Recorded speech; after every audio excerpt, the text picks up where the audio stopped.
Hey, aloha guys. Eric West here, HawaiiRealEstate.org. Welcome back to the channel. This is a live update coming to you from Maui. It's 12:49 p.m. on August 16th. I'm standing here with Mr. Ed Cheney. Ed has been on Maui for the last 40 plus years. He has been a close part of my life because he's, in my opinion, the best handyman on Maui and property manager, and has helped lots and lots and lots of people on this island over the years. Unfortunately, Ed was caught in this fire and has lost basically everything that he owns. His home was in Wahikuli. We're going to let Ed tell his story here a little bit, but before we get started, I just want to please ask you, if you enjoy content like this, please thumb up, share, and subscribe to the video, because this will help this channel grow so that we can get the word and the truth out about what's happening here on Maui. We've started a GoFundMe, lahainafirefund.com. If you want to give directly to Ed after you hear his story, just put Ed Cheney, C-H-E-N-E-Y, somewhere in the GoFundMe notes. We'll make sure every dollar goes back to Ed and his family. And when Ed gets done telling his story, I'm going to share some things that I learned today about insurance companies and help that's on the way to help people with their insurance claims, to make sure that the sheep in wolf's clothing doesn't end up with the land or the assets. So I learned some very interesting things today from people that went through the fire in Malibu, and those same people that learned all those lessons are on their way here to help teach you what you need to do right now. But we have some very important real estate related information. Obviously, there's still no internet on Maui, so if you hear this information and you know of somebody on Maui, be sure to save the video and share it with them later on. But nobody over here has connectivity, zero. Ed, do you concur? No connectivity? None. And can't talk on the phone very well either. We have been able to receive text messages this whole time, and why the state or the government or the county has not sent out group text messages is very weird, but we still have not gotten a single text message. So without any further ado, Ed, please tell us a little bit about what happened, where you were the morning, the day this fire started, and sort of what you experienced. I was in my truck going to check on some customers' properties, and all of a sudden all the roads were being blocked off right in front of me, and from the cops, and I would go to the next street and that would be blocked off, and the next one, and they just blocked everything off, forced everybody down on Front Street, in which then the flames were coming over our vehicles, not on our vehicles, but the flames are coming over top of our vehicles. And what street are you on at this point in time? Front Street. You're on Front Street itself? Yep. So you got directed onto Front Street? Yep. Where did you start when you started this journey? I was going down the highway and they blocked it off and wouldn't let me go any further. So you were coming from Laniapoko? No, I was coming from Waiakuli. Why? Okay, so you're heading going down the you're highway. Heading south. And then they stopped us from going up on the bypass. Then they wouldn't let me go past the bypass to the other exits to go up there. So you couldn't go up the bypass? No. And then all of a sudden they said, get off this highway, go down this way, down into town. Then they started blocking everything off there, and then you were down on Front Street, and I got all the way down to Safeway. And so you got corralled onto yes, Front Street. You yes. started on Honopilani Highway. Yes. And you ended up on Front Street. Yes. Couldn't go anywhere. They just said, go north, go north, go north. And then when we got on Front Street, like I said, the flames are coming over, the embers, I don't mean flames, the embers were coming over the buildings and landing on our vehicles. And so we're all in a line trying to get to the end of Front Street to go north, like they told us to, not knowing that the police blocked off the end of Front Street so nobody could move. And then everybody panicked, and they all started, everybody went up on the sidewalks and through yards, took out the other lane. And then all of a sudden nobody could move anywhere. So all I did was try to inch my way over to another yard and drive up through a sidewalk, come back around, and then the cops were moving around one exit, so I ended up getting up on the highway, even though they trying to direct me another way, and then I hightailed it to home. So you basically had to climb up on sidewalks and go against what the cops were telling you could do. You had to break traffic laws, essentially. Basically, yeah. Right. I'm not saying it's a bad thing. I'm just saying the only way to do it was to cross that line, essentially. Yeah, because nobody could move and nobody knew where to go, and I said, I'm getting out of here no matter what. Right. I went. And then they started following me, and then I got to my house, And your house is where? Waikuli? Waiakuli. Which is also known as Hawaiian Homes? No, sorta. It's kind of It's a blend. mixed. Yeah, it's a blend. It's a blend. Okay, I got you. I was right by the chart house, just across the highway. Okay.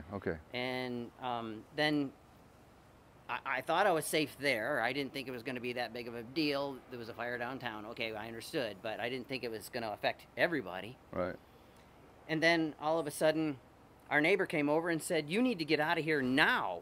And we're like, "What's going on?" Because we didn't hear no sirens, no nothing. And then we found out that they didn't want to sound the sirens because that would direct everybody up onto the high grounds, which would have solved a lot of problems. Like a tsunami warning would. Yeah, they didn't want to confuse people with a tsunami warning. How did you find that out? I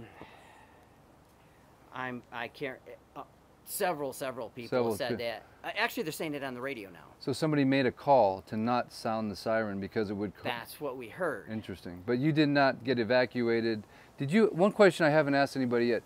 During this whole time, you're down on Front Street. You're in that area. Did you see anybody fighting a fire? Did you see any fire trucks? No, but the fire was still up the hill. Still above the highway. Okay, so at this point, it was not in Lahaina town. No. It was up in Lahaina Luna. Yeah. And okay, I got you. At the beginning of that little journey, I could look up when I tried to go up the bypass, the first, the main entrance. I could see the fire. It was on the side of the highway, up on the bypass, and that's why they blocked us off. I understood that. Yeah, it makes sense. That made a lot of sense. So they're trying to keep people from danger. Yep. Because I mean, it was just a small grass fire on the side of the highway. Nothing there. Nothing but grass. It wasn't even trees. Right. So I don't know what kicked it up to that magnitude like that. About what time would you say this was happening? You don't remember? Okay.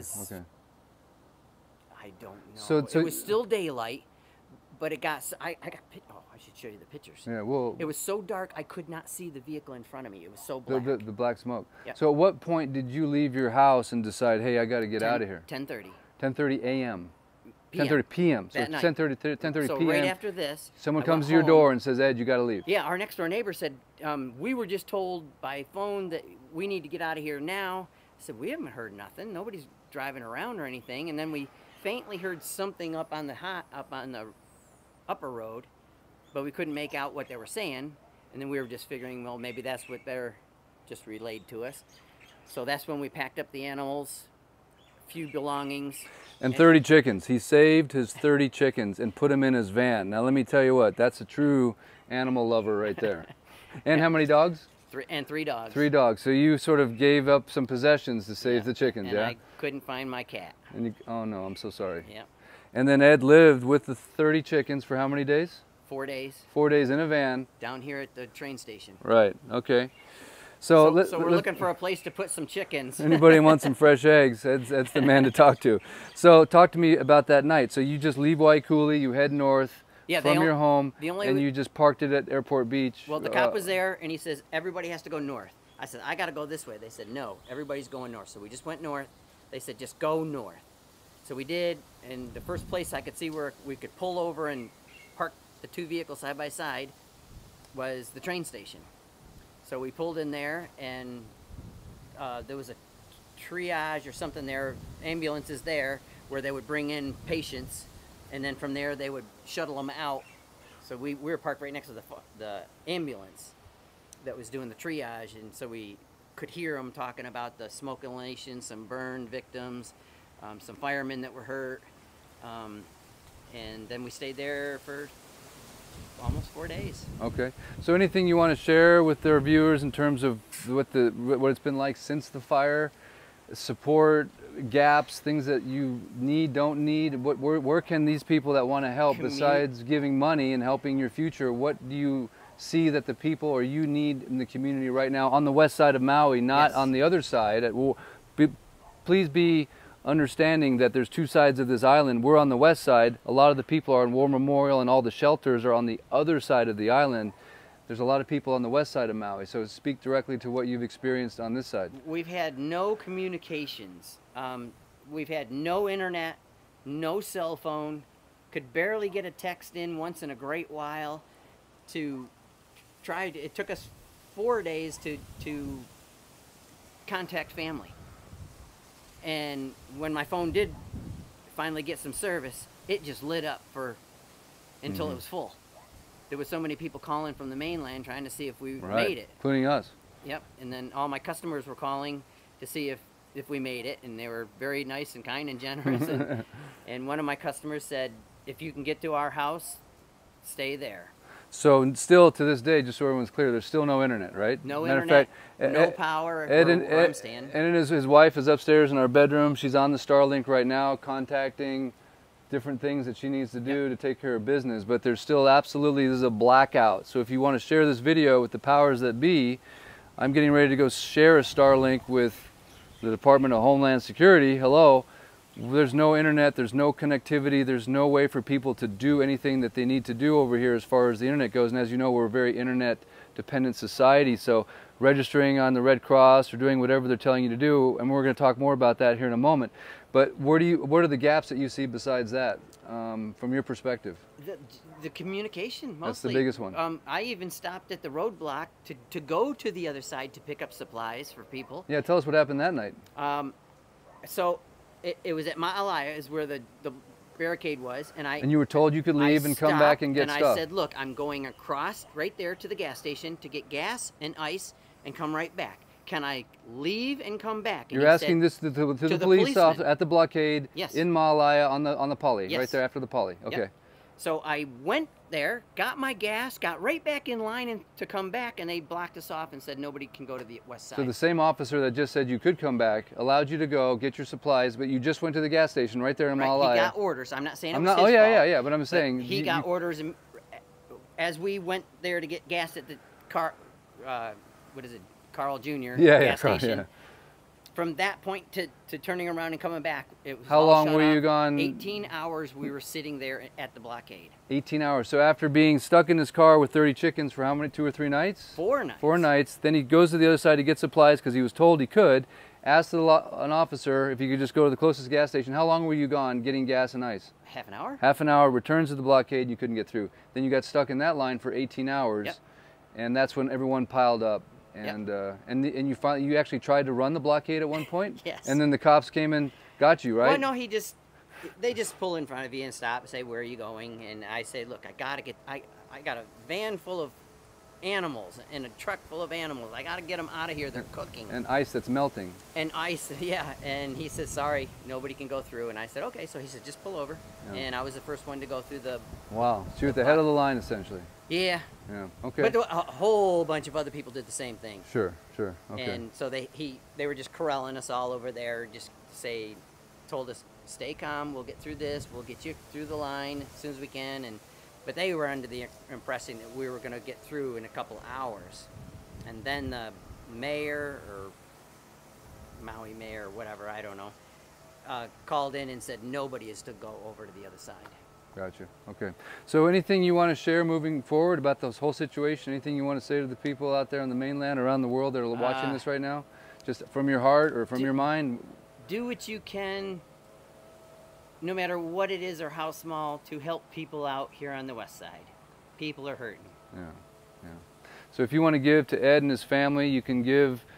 If you have a Venmo, you're happy to share it or anything like that. But okay, we have Lahaina Fire Fund.com set up. Lahaina Fire Fund. By the way, we're now associated with Operation Recovery Maui, which is a 501(c) associated with Buzzy and Bill Kerbox. If you don't know who Buzzy Kerbox is, go ahead and Google that up. He's Laird Hamilton's buddy. The Kerbox family owns property on Front Street. Their folks are buried in Lahaina town, and they have partnered with us.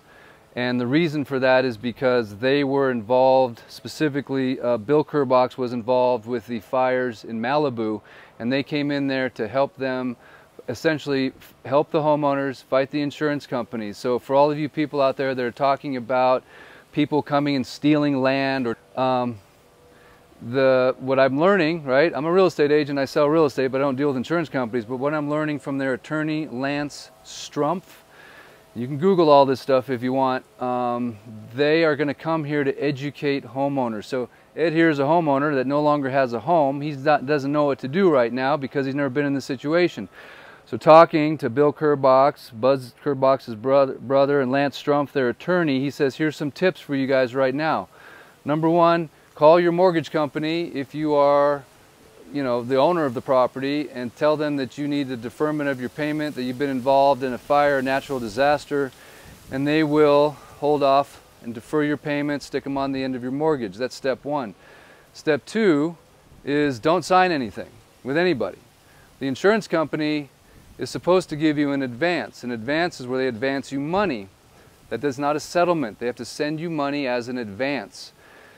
But don't sign anything with the insurance company. The insurance companies, from what I'm learning, are the ones that kind of come in and try to rip people off, essentially, paying them off early. They realize that homeowners are between a rock and a hard place. The insurance companies aren't. They've got billions of dollars and time on their hands.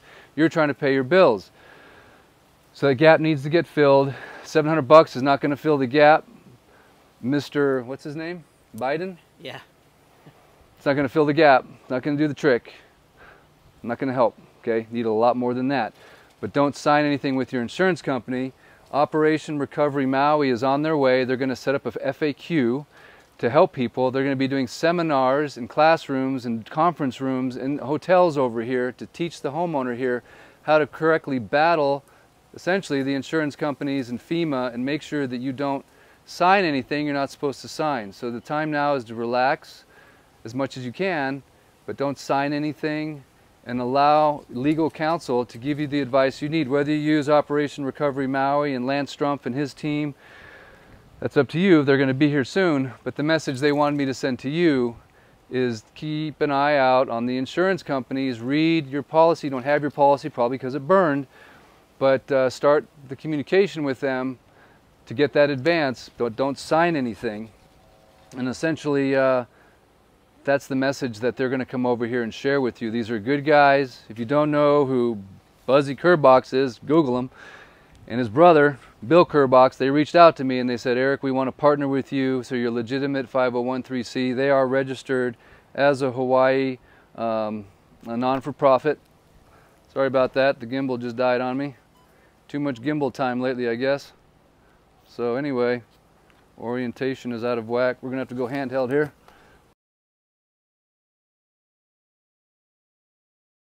Apologies for that, my gimbal died. So now we're handheld, a little shaky here. Not enough caffeine, quite frankly. But at any rate, that'll settle my nerves, a couple cups of coffee. But I just want you guys to hear this message loud and clear. I'd like you to please share this message if you can. As you know, as the truth goes out on a channel, there's a potentiality that it could get shadowed, it could get ghosted, it could get shut down. And it's important that you share these messages. We're going to set up a streaming multi-service where we can go on LinkedIn and Facebook and all these other sites simultaneously. So Kerbox Media is working on getting that set up for me. But you guys as the people, if you care about people like Ed Cheney, who quite frankly is one of the hardest working men I know on this island and does a lot of work pro bono for people. And it's time for you guys to step up the best you can to share the video, to give to Ed directly through lahainafirefund.com. and put in his name, Ed Cheney, C-H-E-N-E-Y, if you want to give directly to Ed and his wife. But that's the idea here, is to get these funds directed to you folks directly, to give you the information that you need. Also, if you are a renter, I know a lot of you guys were renters, this arm's getting tired, then you have a renter's insurance policy, possibly, and there could be an advance provision in there as well, to get an advance, a money advance. Also, a provision to provide temporary housing that could be in both the homeowners and the renter's insurance policy. And if you're a renter, there's a possibility some of those benefits could pass from the homeowner's insurance policy to you. But it's very important that you slow down, don't sign anything, and try to figure out what they're supposed to advance to you ahead of time so that you can get the support that you need. And just be very, very careful with these insurance companies. Operation Recovery Maui is coming, right? I just learned their name. I just had a 2-hour consultation with them, and they're very, very legitimate guys associated with Maui, and I don't know what that is, Ed. We're live, we're doing the best we can. So on that note, the next step we're going to do is we're going to head down to the Royal Lahaina. We're going to try to supply some more much needed internet for people. We've got gas cans, and we're just going to find out where the need is. Again, our cause is Let's Fill the Gap, LFG. So if you know of a gap, if you need help, I'm trying to answer my phone, 808-298-2030. I'm not reading all my comments because there's so many, but if you have a real need, if you have a real way that you can help, please, no calls or texts about, general things that are not important right now. We're super focused on helping and allocating the right resources. We are the boots on the ground and giving you the real story. So reach out if you're someone that has a real way to help. All the ancillary miscellaneous stuff, let's just save that for later if you don't mind. But I want to thank you guys so much for tuning in. Ed Cheney, thank you so much for sharing your story. And guys, we're just trying to put the pieces of the puzzle together and make sure that the people of Maui are protected, make sure that the landowners are protected, and make sure that things come together the way that they should. And as always, the devil's in the details, and information is power. And the sooner U.S. government, County of Maui, state, military, you guys that got the resources can turn on some internet connectivity over here so I don't have to keep cruising around offering Starlinks to people, would be fantastic. If someone could relay this message to the governor, what's his name again?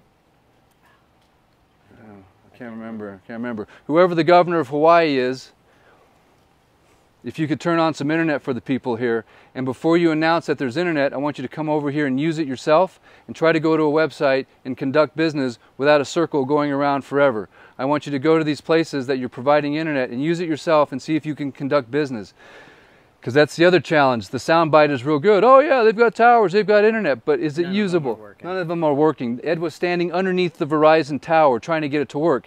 So for you big companies that are advertising, oh Verizon, we're here for you and emergency services, you know what? That is just not right. Don't advertise that you're here and you're going to give out free cell phones and all that PR BS, and it's not true. We're here to give you the truth. There's no internet connectivity. There's one little tiny Cessna with a loudspeaker going, there's food and water at the... Okay, we get it. We know there's plenty of food, there's plenty of water today. I mean, we might need it in a month, don't get me wrong.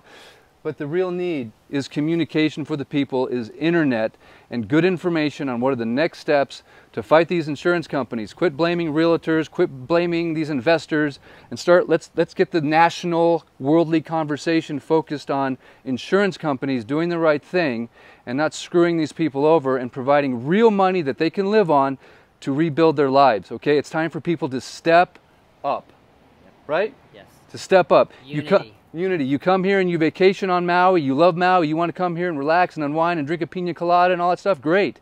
If you want to come do that again with people that love you and we love you, etc., then now is the time to show your love. Right now is the time, not through what can we do to help. Actually do something to help. Don't ask what you can do to help. We're telling you what we need.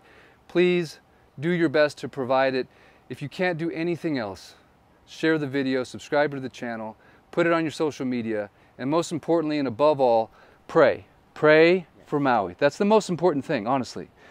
That is the most important thing, because if we can send prayers to heaven, God will hear it. The Holy Spirit will hear it, and He will send help. He will give us guidance. The small, still voice will tell us what to do. We'll align the right people. But if everyone can just spend a minute or 2 or 5 or 10 on your knees with your eyes closed, praying for wisdom for the people of Maui, praying for peace to be restored, praying for internet. Make your requests very specific, not generalized, specific prayer. Say Ed Cheney's name in that prayer. Pray for the people, specifically for Maui. Spend some time doing it instead of talking about conspiracy theories and putting in mean comments or whatever.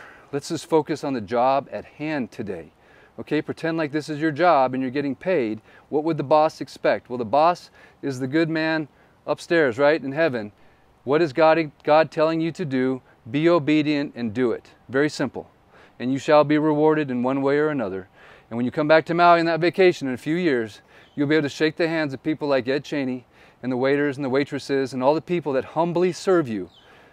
They'll humbly serve you again. And they will go back maybe to a house that doesn't house 4 or 5 different families, right, Ed? Exactly. How many of these homes were housing 4 or 5 different families? If you knew the third world conditions that these people lived in to serve your $10,000 vacation, you would have a better appreciation than you might have right now. Ed and I have been living with these people. He's been here for 40 plus years. I've been here for 13 years. We know who these people are. These are precious, precious, precious people. The people from the Philippines. It's not just you know, haoles like us that live and work here, they're precious people from all over the world that have been here for generations.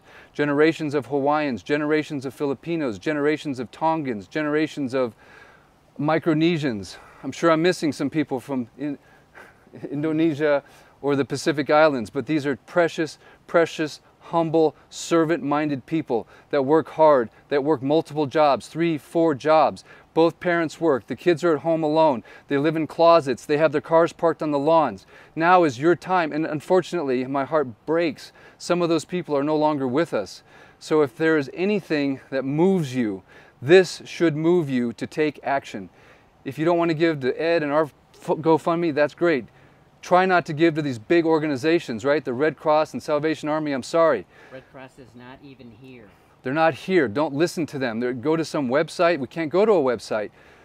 Give to the people that are going to give back to the community. Let's form a commission of locals that control how this whole thing happens. But give your money to organizations that you know are going to put it in the hands of the people and provide the actual resources that they need, not finding supplies that are still in boxes a year from now that they don't distribute. See through the bureaucratic corruption and bullshit that's happening out there, and it always happens. Don't let Maui fall victim to that same corrupt system that doesn't work. Do you hear me?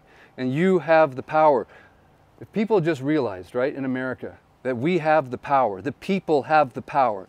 It's like having 1,000 prisoners in a cell and one person holds the key. If those 1,000 people just woke up, they could get out of that prison in a second. So it's time for all you people of America to wake up to the reality of what's going on around us. This is not conspiracy. This is simply putting the right resources together, using your brains, speaking out, not being afraid. I'm putting myself at risk by putting out this YouTube channel. I don't know how people are going to react to this. I don't know if they're going to get mad at me, but guess what? I don't care. My mission is simple, helping people. Make that your mission. Help Ed, help Maui, and do whatever you can to truly, truly make a difference. Every little thing matters. If all it is sharing this video and subscribing, that's great. If all it is a prayer, that's great. If all it is giving 10 bucks to the GoFundMe, great. Whatever your part is, it's vital. We implore you to make your part happen and get the message out, and we'll be back again providing Wi-Fi, providing gas cans, and doing what we can to help guys like Ed Cheney. And I'm telling you, this guy is the most resourceful guy on planet Earth. He can fix anything easily.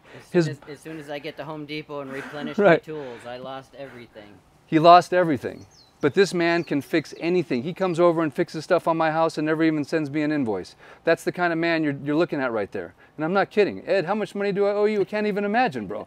Every time he finishes a job, I'm like, Ed, don't forget to send the invoice, and he never does.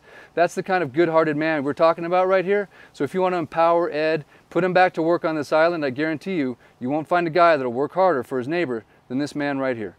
He's skilled, he's talented, and he can do just about anything. So thumbs up in the comments for Ed, and give him some cash, plenty of it, at lahainafirefund.com. All right, guys, until next time, we shall return. Thank you for tuning in. Keep those prayers coming. Until next time, Eric and Ed out.